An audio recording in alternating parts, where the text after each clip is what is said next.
Le 12h30 sur Antenne Réunion. Bonjour, vous êtes toutes ravis de vous retrouver. Voici les titres à la une de votre journal.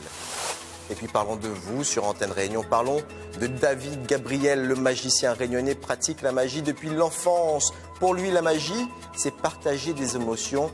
Il en a d'ailleurs fait son métier. Pour nous parler de son art, de son parcours, de sa passion, David Gabriel nous fait le plaisir d'être l'invité du 12h30. Parlons de vous maintenant sur Antenne Réunion. Parlons de David Gabriel, magicien réunionnais. Il pratique la magie depuis l'enfance. Pour lui, la magie, c'est partager les émotions. Et pour nous parler de sa passion, il nous fait le plaisir d'être notre invité. Bonjour David Gabriel. Bonjour, bonjour. Ravi Bonjour, de Nicolas. vous recevoir. Merci d'avoir accepté notre invitation. Avec grand plaisir. Quand et comment a commencé la magie pour vous? Petit collège. J'étais au collège quand j'ai commencé la magie avec des idées de mon grand-père, Papy Pascal, pour pas le nommer, qui m'a montré en fait mes premiers tours de cartes, on va dire. Enfin, c'était des tours de cartes assez originaux. C'était pas le classique où on mélange, on fait choisir et puis on profite pour regarder la carte du dessous et tout, et après on retrouve la carte. Là, il m'avait montré des choses qui étaient. J'ai dit waouh, mais c'est pas possible. En fait, en magie, on peut faire plein d'autres choses. Et là, de fil en aiguille, j'ai commencé comme cela. Ouais. Et vos premiers tours qui ont fonctionné, c'était quoi justement? Des tours de cartes ou autre chose? C'était essentiellement. Alors j'ai commencé par la manipulation, vous savez, les trucs de scène, les manipulations de cartes. On cachait les cartes comme ça, là, les trucs avec les boules qui apparaissent, qui disparaissent. Ça, on va dire que c'était ma base, c'était au début. Et après, je me suis un peu plus intéressé à ce qu'on appelle le close-up. Donc la magie de proximité, c'est ce qui se passe de très proche, à 50 cm des yeux du public.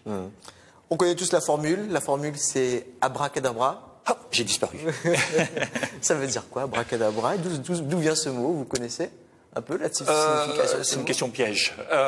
Très bonne question. Ah si, je l'avais. Si vous l'avez, ça ira plus vite. Mais c'est araméen, il me semble. Ouais. Zut, dommage. Bon, c'est pas grave, je pensais que vous connaissiez la signification. Non, je connaissais pas parce que c'est pas une formule que j'utilise en fait. Vous utilisez quoi comme formule?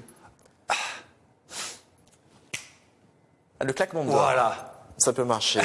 Est-ce que ça existe, la magie? Oui. Oui, la magie existe. Je parle au-delà du truc, bien entendu, de la chose qui fait que ça fonctionne, bien entendu. Mais après, la magie, c'est pour moi, la magie, elle est dans le cœur, en fait. La magie est dans ce qu'on partage, la magie, elle est dans les émotions. Est-ce que vous pouvez nous montrer un tour de magie? Ouais. Allez, c'est parti. Allez, c'est parti. Tiens, je vais vous montrer quelque chose. Un truc que je sais que les gens, ils adorent, c'est qu'en fait, quand je suis chez moi, il y a un truc que j'adore faire, c'est que je prends les prospectus et je les découpe, en fait, et je fais ça toute la journée. Oui, vous l'avez compris, je suis célibataire. Oui, c'est pas grave. Forcément, oui, je sais. Après, ça se soigne. Et voilà, en fait, j'en ai ramené quelques-uns. Je me suis dit, tiens, tant qu'à faire, montrer un peu mes œuvres, tout simplement. Donc, des petits bouts de papier comme ceci.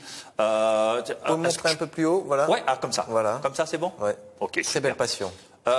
Des vrais bouts de papier. Oui. Vous voulez toucher? Bien sûr. Ouais, je fais toucher parce que c'est important, parce que c'est un vrai papier. Ça a l'air honnête. On est d'accord? On est d'accord. Ça a l'air, surtout celui-là. Alors on va dire comme ça, parce que l'idée est la suivante, parce que je me suis dit qu'on me pose toujours la question, oui mais David, est-ce que tu peux faire de l'argent? Oui, avec du papier. Avec du papier, ça serait génial. Vous imaginez avec une liasse de papier, pouvoir arriver à faire de l'argent, un véritable billet de banque. Ça donnerait quelque chose comme ceci. Alors je me permets juste pour voir si on est bien, voilà, comme ça on voit bien. Je fais juste ça, 1, 2, 3. C'est pas possible. Mais ce sont des vrais billets. On peut voir vraiment. Comment il s'est réveillé quand même. Ah ben oui, bien sûr, on peut toucher, on peut tout voir, on peut. Non mais ce sont des vrais billets. Tournée générale, ouais. Je récupère, merci. Non mais c'est super pratique, vous imaginez. Vous vous lassez pas de voir les gens émerveillés, ébahis par ces tours de magie? Non, j'adore ça. J'adore voir les gens. Encore une fois, c'est pas l'ébahissement. Oui, qui m'intéresse en fait. Vous voyez ce que je veux dire? C'est plutôt l'émotion qui va en sortir en fait. Pour moi, la magie n'est qu'un outil.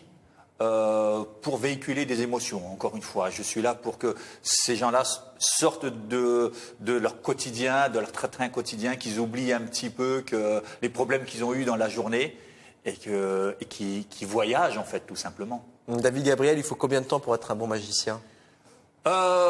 C'est comme pour être musicien, c'est-à-dire que tout va dépendre en fait de la personne en elle-même et aussi de ses capacités, bien entendu. Après, le problème avec la magie, c'est que, comme je dis souvent, c'est que n'importe qui peut être magicien et considéré comme magicien. Parce que c'est vrai, moi, à chaque fois, on me dit tiens, ben, moi, j'ai un copain ou j'ai mon tonton aussi qui fait de la magie, il est magicien aussi. Voilà.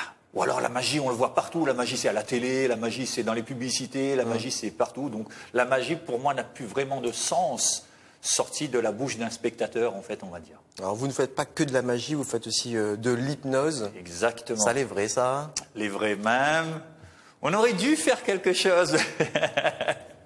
Mais on le fera. Un jour ou l'autre, on le fera. Et quand on n'avait pas suffisamment de temps, mais c'est vrai, mais on le fera effectivement ensemble. Expliquez-nous, quelle est l'explication logique à ça, à l'hypnose? Alors, l'explication logique que je peux donner, c'est ce que je dis généralement dans mon pré-show, juste avant de commencer le spectacle, parce que l'idée de mon spectacle, c'est de démystifier l'hypnose, en fait, et de montrer que ce qu'on voit à la télé, ce qu'on a entendu, les croyances qu'on peut avoir autour de l'hypnose, elle n'est pas fondée, en fait, tout simplement. Je ne dis pas que ce qu'on voit faire par Mesmer, bien entendu, le plus connu de nos jours, est faux, mais je dis tout simplement que c'est de la télé. D'accord. C'est du spectacle. C'est du spectacle, exactement. C'est-à-dire que je ne dis pas que les invités ne sont pas hypnotisés, je dis juste qu'ils sont payés pour pouvoir faire des choses qui sont à la limite du raisonnable, on va dire. Parce que, en fait, en hypnose, on ne peut pas faire ce qu'on a envie à quelqu'un. On ne peut pas faire dire ce qu'on a envie à quelqu'un. Qu'est-ce que c'est que l'hypnose? L'hypnose n'est qu'une discipline. Hein, comme la sophrologie, comme la méditation, cette discipline va nous permettre d'aller en transe. Une transe, c'est pas le truc où on bouge beaucoup, où on a les convulsions par terre. Une transe, c'est tout simplement la communication entre notre conscient et notre subconscient en dépassant le facteur critique. Et l'idée d'arriver dans ce stade-là, c'est tout simplement de pouvoir communiquer avec soi-même et de pouvoir gérer en fait tous on va dire les problèmes entre guillemets qu'on pourrait avoir. En fait, vous nous dites même qu'on est même en hypnose des fois dans la journée. Exactement. C'est pour montrer que c'est quelque chose qui est tout à fait naturel en fait. Hein. On se retrouve à peu près 5 à 7 fois par jour dans un état hypnotique, enfin en transe, on va dire plutôt, pas dans un état hypnotique, mais en transe à peu près 5 à 7 fois par jour. Vous savez, quand vous regardez un film qui est prenant et que vous avez des émotions qui montent, c'est parce que vous êtes en transe, parce que votre conscient est en rapport avec votre subconscient. Par exemple, ou alors vous faites un chemin Saint-Denis-Saint-Pierre par exemple, et puis vous êtes en train de discuter avec un ami à vous, quand vous arrivez à destination, vous avez déjà trouvé le temps qui était court, mais en plus, vous ne vous rappelez plus des moments quand vous êtes passé au niveau de Saint-Gilles, par exemple, au niveau de ça, vous ne vous rappelez plus parce que vous étiez en transe. Ça s'appelle l'hypnose. Non, c'est de la transe. C'est une transe, voilà. L'hypnose, c'est qu'une discipline. Un mot sur la famille, quelque chose de très important pour vous? Oui, la famille a un rôle très important. En fait, elle a pris un rôle très important parce que la magie avait pris trop de place, en fait, effectivement. Donc vous n'êtes pas célibataire, alors, finalement? Non. Et j'en suis ravi.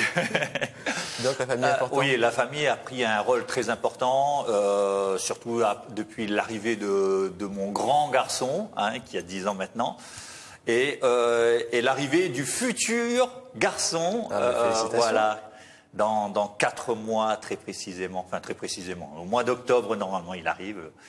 Donc un coup de baguette magique et hop.